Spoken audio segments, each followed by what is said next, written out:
All right. So here we are with Asiel Norton. We were talking about Orion. I actually had a chance to see this movie about a week ago, but we were expecting to see it again on the big screen very soon. Of course, looking forward to that as well. Now, this was a very interesting film, and drawing from inspiration from different types of background history and stories. I understand this was filmed up north in the Detroit area. Is that correct? Yeah, totally. So tell us about the process of getting that all set up to the way it looked, the way it did. Well, I mean, Detroit's already, obviously got a lot of like urban ruins and stuff, and that's part of the reason. I mean, that's mainly why we went up there to shoot it, and obviously there was like some effects, set extensions and stuff like that, and also some art direction too. But yeah, it was like a lot of it was just like based on the location. You know what I mean? These going up there, and finding these great locations up there for sure.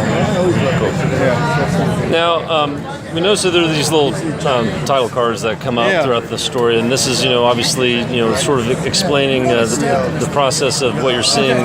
Where sometimes it can be a little tricky, but it's done in a very nice way where it's easy to follow and it's easy to see it.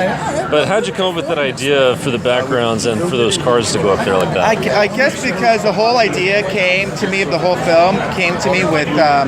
There's a scene in which the hunter character is like playing cards with this sort of magician character, and that was like the first idea I've had for the film. And I thought it would be cool if they were like sort of gambling, but gambling with tarot cards. And then I thought it'd be interesting the further. It doesn't. This is not really like it's like not that like cut and dry in the film, but I thought it'd be really cool if the cards they were playing with were themselves, and and so that kind of came apart, like having chapter heads that have these sort of cards representing the characters. Now, one of the themes that I picked up on about this movie is that if we were to go into a society where things kind of fell apart in that way, there's a regression that occurs where you can start, it's like a starting point to retool. But one of the things that regressed over time was the language and communication.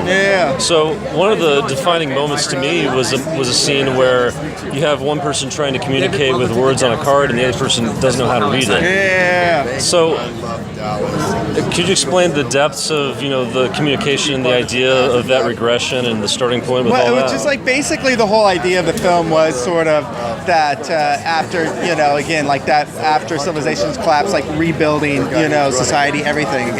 So I don't know how to clarify that, but that was definitely an idea of the film that I had behind making the movie, And this is a film that, of course, it's character. It looks like you the communication. A lot of it's nonverbal, so there's not a whole lot of spoken language. How do you think the audiences are going to respond to this, in terms of how they relate to the film? I don't know. I think that for me, I don't know specifically. I think there's, for me, like cinema is a visual medium, a visual sonic medium, and so when I'm making a film, like I'm trying to tell as much of the story as I possibly can through visual. And I think and that creates as a director a certain challenge that I enjoy, And so in terms of people how they respond to it, I think that there's a lot of things in the movie like action and stuff like that people will get into, and some people may like it, some people may not. I think there's a certain adaptation that comes with watching a movie when it's a certain style, so it's not unlike the characters in the film or in real life. Exactly. And that's like even like what you're talking about, like when you're rebuilding, like these people they're not loquacious. Like they're like battling to survive. So it just like it fits with the story that would be, what I mean?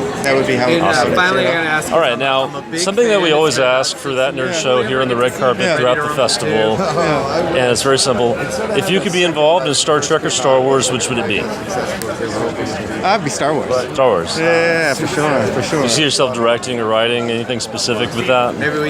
In terms of like that, like I mean, Star Wars is obviously like everybody is like pretty fundamental to my childhood growing up, So like that was definitely a big part of growing up for sure. So I mean that definitely was very influential. All right, awesome. Well, congratulations on your film. We look forward to seeing it on the big screen. Thank you very much.